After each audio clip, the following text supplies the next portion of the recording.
iyo kuwa kale ee dibaddaba waxay qorayeen ayaamihii u dambeeyey in madaxweynaha somalilan wada hadaleedii bilaabmeen sidoo kalena aad heshiiseenba oo xil lagu magacaabi doono sida warbaahinta qaar ay qorayso arrintaa bal wixii ka jira iyo faahfaahin naga sii bismillaahi raxmaan raxiim horta aad iyo aad baan idinku mahadnaqayaa inay timaadeen oo weliba gurigayga igu timaadeen idinkiiyo bulshada reer somaliland ayna daawanaysaba waa idin salaamayaa salaantii islaamkaan idinku salaamayaa arrinta ay codsateen si fiican baan idinka warramayaa horta waxaan doonayaa inaan judhaba aan mid aan idii caddeeyo sharax waxay dambeeye waa dhab oo aniga iyo faamiligayga reer cabdiqaadir iyo faamiliga axmed maxamuud siilaanyo waanu heshiinay laakiinse waa heshiis caayiladeed maaha heshiis siyaasi maanu aan heshiinin oo taasi waxaanu ka wada hadalnay maaha waxaa kaloon idiin sheegayaa heshiiska iyagaas aanu gaadhnay anigu madaxweynaha ismaanaan arag madaxtooyadeena ma tegin heshiiska iyagu si guudu u dhacay siduu ku yimin aan idiin sheego annaga faamiligayga reer cabdiqaadir iyo reer axmed maxamuud siilaanyo muddo badan baanu isnaqiinay 6 sannadood iyo wax ka badan baanu isnaqiinay dad aad iyo aad isugu dhowdhow baanu ahayn dad haddii cidi walaalo noqon karto walaalo ah baanu ahayn axmed iyo aamin intaani iskuursanin labada midba gooni baanu ula saaxiib ahayn axmedna gooni baanu ula saaxiibana walaaladay saaxiib bay ahaayeen oo isku cabuud bay ahaayeen oo iskuul bay ku wada jireen oo ceesho milx bay ahaayeen aaminana hablaha walaalahay iskuul bay ku wada jireen iyaguna sidaas laag bay ahaayeen guurkoodii markuu dhacayna haddaan reer cabdiqaadir nahay dadku waa wada ogyahay gacan weyn baanu ku lahayn marka reer walaalo sidaasaanu ahayn intii muddada iyo waxa ka dambeeyayna waanu wada soconnay ceesho milx baanu ahayn waa isku wanaagsanay siyaasadii kulmiye markaan soo galayna dawaanigii kulmiye ku jiray taageerada weyn u siiyay laakiin siyaasadda waa iska taqaaniin oo waa la iskaga hor yimaadaa dawaanagii iskaga hornimi waa tii shaqadii hadee ka warhaysaanay dhacday shirkii golaha dhexe kulmiye waa tii ka dhacday wanaagayagii iyo dee saaxiibtinimadayadii iyo walaaltinimadayadii colaad buu isu bedelay colaad xun buu isu bedelay colaaduna islahaantaba haddii colaaddu malaa waxaa lagu qaatay dee dadka shisheeye aan is-oqoonne dadka walaalihii markay culoobaan colaaddoodu way xumaataa markaa colaad xun baana dhex martay dee muddona way socotay wallaahi dad dee badan oo labadayada qoloba labadayada faamiliba ku xidhanay arrintaa aad bay u talagareeyeen inayna dhex galaan oo colaaddaa la damiyo gaar ahaan suldaan maxamed xaaji xuseen oo faamiligana aad isugu dhow yihiin aniguna aan abti u ahay aad iyo aad buu isugu taxallujiyey niman kaloo reer london oo kayse geelle iyo ay ku jireen aad bay isugu taxallujiyeen laakiin wax suurtagala arrintaasi markii hore kamayan hagaagin faamiliga reer axmedna iyagu aad bay doonayeen oo inaanu arrintaa xal ka gaarno way doonayeen aniga igu adkayd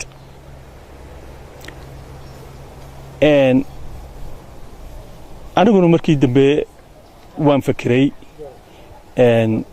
aniga iyo faamiliga iyagiiba inuu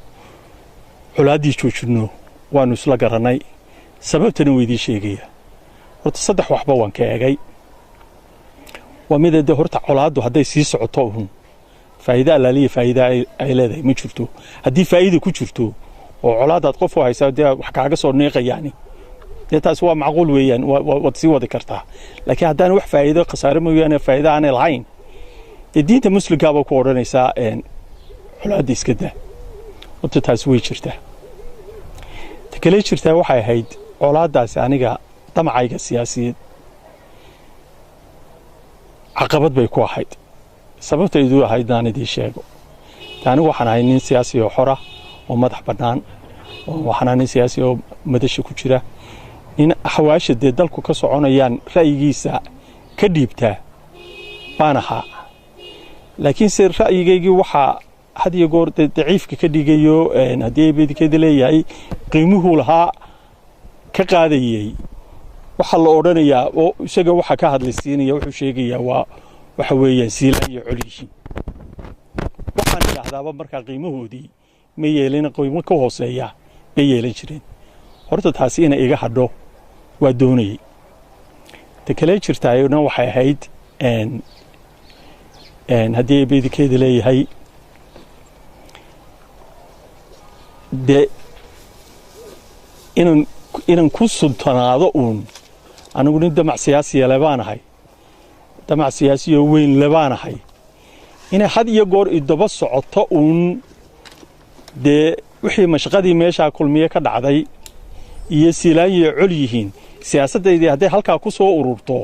dee wax allaaliya waxay ii taraysahay ma jirto markaa inaan taa iska laabo oo jaabtarka aan xidho oo siyaasad xor ah oo haddii beedikeeda leeyahay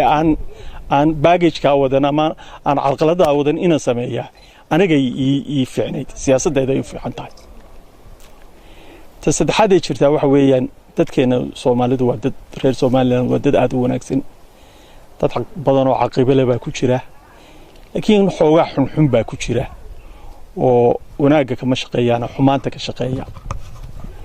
dad baa jira markaa anigii caailada aanu dee waagaas xidhiirka aanu idii sheegna aanu lahayn had iyo goor naga dhex shaqeeya iyagana war u geeya anigana war iga sii qaada iyagana war ka keena naga baayac mushtareeya baa jira horta nimankaana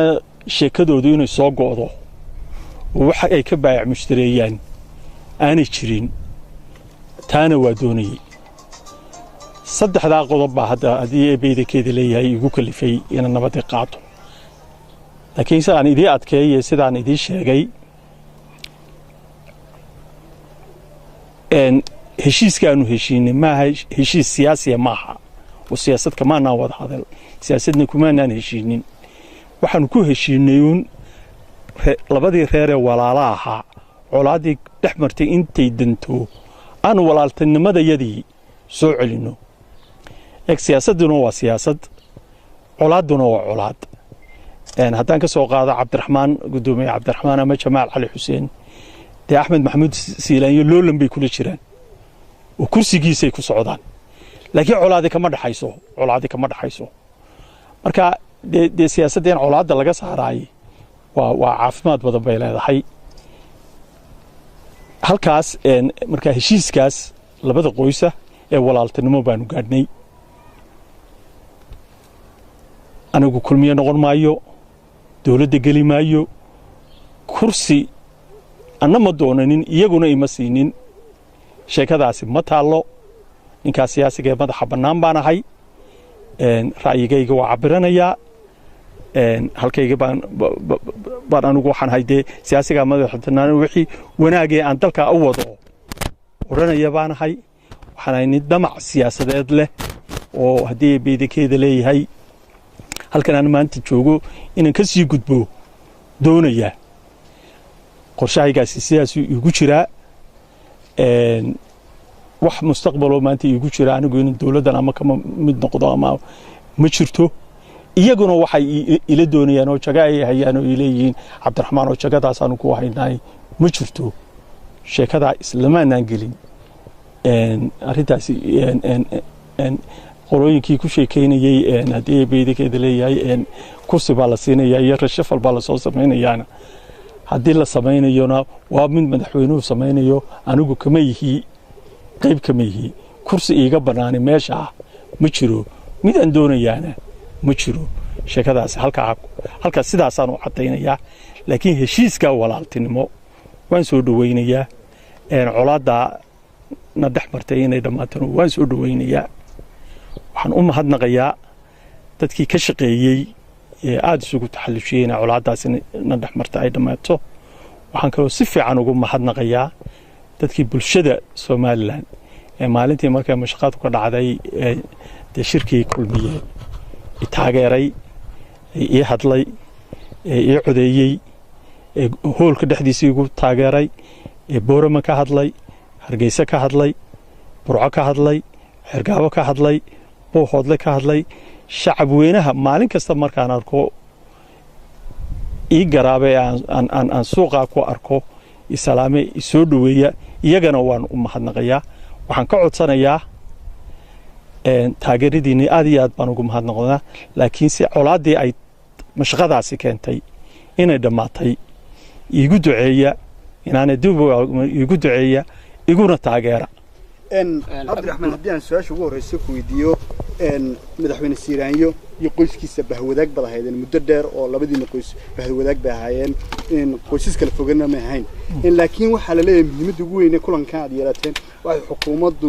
la sheegayaa in maadaama xilligan kacdoonno siyaasadeed fara badan xukuumadda ku kacsan yihiin inay doonayaan inaad dhaliilihii faraha badnaa ee dadka soo jiidan jiray waxgaradka Soomaaliland soo jiidan jiray inaad ka deysid arrimahaas ma ballan qaaday inaad wax dhaliila aanad xukuumadda siiraanyinta siyaasiga taariikhda ku maya ma ballan qaadin iyaguna igama codsanin meeshani kuma jirto sidaan anigu ka fahansanahayna dee dawlad dad xukunto dal xukuntaa ma suurtogeliso inay tidhaahdo yaana la dhaliilin ma jirto aniguna sidaan idiin sheegay waxaan ka tirsanayn dee madashaan ahaa madasha haddaanu nahayn anagu waxaan isnaa wax toosiya waxaana leeyahay madasha iyo wada tashiga iyo wax toosiga wax toosiddaa dee waanu isku daynaa waa wadaynaa ra'yiga iyaga dee haddii in la qaatana waa jecel lahay iyagu wax allaaliyo waxay iga codsadeen ay igu yidhahdeen ama sidaa yeel ama aamus ama ha hadlin ama waxaasi ma jirin yaan meel lagaga dhicin aniguna ma samaynin waa tahay cabdiraxmaan cabdiqaadir haddii aanu ka nimaadno dhinaca bal waxaad ka warantaa siyaasadda guud ee dalka aragtidaada iminka waktigan sidaad u aragto anigu siyaasadda guud ee waddanka in badan baan ka hadlay kooxda iyaduna in badan bay ka hadashay mar dambena waan ka hadli doonaa iminka midda keliyuuna aan ku dhammaynayaa waxa weeyaan aan sheegayaa waxa weeyaan mashaakil badan wayna haystaan mashaakil badan way nagu furan yihiin laakiin te ugu weynaynu u baahannahay inaynu meel wanaagsan ka gaadhno waa diiwaangelinta codbixiyaashu inay si fiican inoogu dhacdo in doorasho xor iyo xalaalayna ay inoo dhacdo oo weliba sida aan rajaynayo inay wakhtigeedii inoogu dhacdo ahmiyadda ugu weynee maanta dalka haysataay waa taa weeyaan haddaynu taa ku guulaysanno waxba inaga xumaan maayaan waxaan jecelahay saddexda xisbiba musharaxyadoodii way haystaan inay si fiican u tartamaan oo qolo waliba brograamkeedii halkaa u timaado xusbigu shacabweynaha dadweynaha Soomaaliland ay kala doortaan taan anigu mustaqbalka Soomaaliland aan maanta u arkaay waa taa wixii kale dee jiray ee issues markay jiray waa badan yihiin issues kuma yaree markeedaan ka hadli doonaa si fiican uga hadli doonaa